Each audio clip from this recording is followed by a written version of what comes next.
In the 1860s, Wall Street was not a glass tower district filled with screens and algorithms. It was a narrow, noisy canyon of mud, cigar smoke, telegraph wires, railway rumors, and men in heavy coats trying to buy the future before someone else stole it first. At the center of it all stood one railway line, the Erie. Control of that line meant access to freight, passengers, routes, political influence, and the one thing every serious operator wanted in an expanding America, the power to decide who moved and who paid. I am Walt, and this is the story of how a railroad war turned New York finance into a battlefield and proved that in capitalism, the man who owns the bottleneck rarely needs to own everything else. The Erie Railroad was not simply a company. It was a corridor of power. It ran west from the Atlantic world into the growing interior, carrying goods, people, speculation, and ambition. In a country racing across the continent, a railway was more than steel and timber. It was a private road through the economy. Cornelius Vanderbilt understood this with brutal clarity. By the late 1860s, he was already one of the most feared men in American business. He had fought his way through steamships, then railways, and he had the instinct of a man who did not like sharing routes with weaker rivals. Vanderbilt wanted control of the Erie because the Erie threatened his own railway interests. If he could take it, he could tighten his grip on traffic moving in and out of New York. He could shape the flow. He could squeeze competitors from the map without ever firing a shot. But the Erie was not guarded by ordinary managers. It was controlled by Daniel Drew, a former cattle drover turned Wall Street operator, a man famous for looking simple while playing complicated games. Drew knew the dark arts of stock manipulation. He knew how to sell confidence, then sell stock, then sell more stock when his opponent thought the supply had run dry. Vanderbilt began buying Erie shares, quietly at first, then with the force of a man trying to corner control. In a normal contest, the buyer who gathered enough shares could take the board and seize the company. But this was not a normal contest. Drew, soon joined by Gould and Jim Fisk, opened the trap. As Vanderbilt bought, the Erie ring printed more shares. This was known as watering stock, and it was one of the great weapons of that era. Imagine trying to drain a lake while your enemy secretly opens a river into it. Every time Vanderbilt bought closer to control, fresh shares diluted his position. He was spending real money to capture something that was expanding underneath him. That was the financial violence at the heart of the war. Not fists, not gunfire, dilution, paper, legal fog, a sudden flood of certificates that turned ownership itself into a moving target. Vanderbilt was furious, and fury in a man like Vanderbilt was expensive. He went to the courts. Injunctions flew. The Erie directors were accused of fraud. Judges were asked to freeze actions, block transfers, and restore order. But order is a fragile word when the men involved are rich enough to hire lawyers, influence politicians, and move faster than the legal system can breathe. Then came the escape. Drew, Gould, and Fisk fled to New Jersey with company records and millions in contested securities, beyond the immediate reach of New York authority. It was theatrical, almost absurd, but it worked. Wall Street watched a corporate fight spill across state lines like a bank robbery performed with legal documents. And then the battle moved to Albany. The New York legislature became part of the machinery. Bills appeared. Influence was bought and sold in ways that were widely discussed even then. The Erie men needed their newly issued shares legalized. Vanderbilt needed them invalidated. Suddenly, the fate of a railroad was no longer being decided only by investors or courts. It was being decided in the blurred space where money touches law.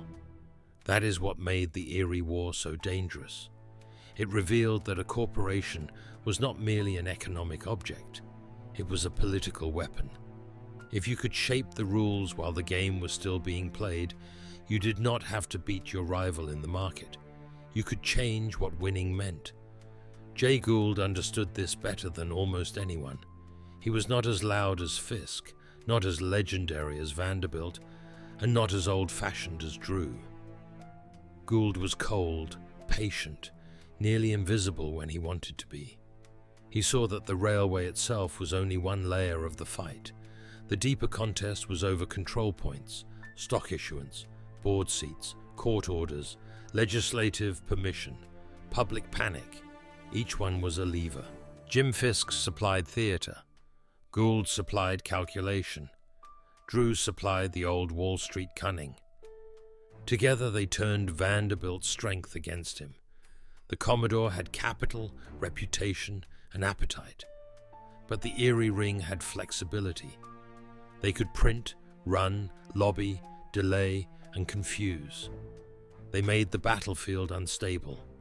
For ordinary investors, the spectacle was terrifying. Shares rose and fell on rumors. Newspapers fed the frenzy. Men who barely understood the legal details still understood the smell of panic. A stock certificate could look solid in the morning and feel poisoned by afternoon. The railway that promised progress became a symbol of how easily the promise could be manipulated. Eventually the war settled, not with a clean moral ending, but with the kind of compromise that often follows a dirty financial battle. Money moved, claims were settled, Vanderbilt recovered a large sum. The Erie Ring survived. No one emerged looking pure. But the damage was done. Wall Street had seen the future, and it was not polite. The mechanics were simple enough to understand, but ruthless in effect. Vanderbilt tried to acquire control by buying existing shares. His opponents responded by increasing the number of shares, making each one less decisive. When courts threatened them, they exploited geography and jurisdiction. When law became dangerous, they turned to politics. When politics became expensive, they treated expense as the price of survival. In modern language, this was a fight over governance, dilution, regulatory capture, and strategic control. But in the streets of 1860s New York, it felt more primitive than that. Men were fighting over the arteries of commerce. The railway was the choke point. Whoever controlled it controlled traffic, pricing pressure, and competitive access.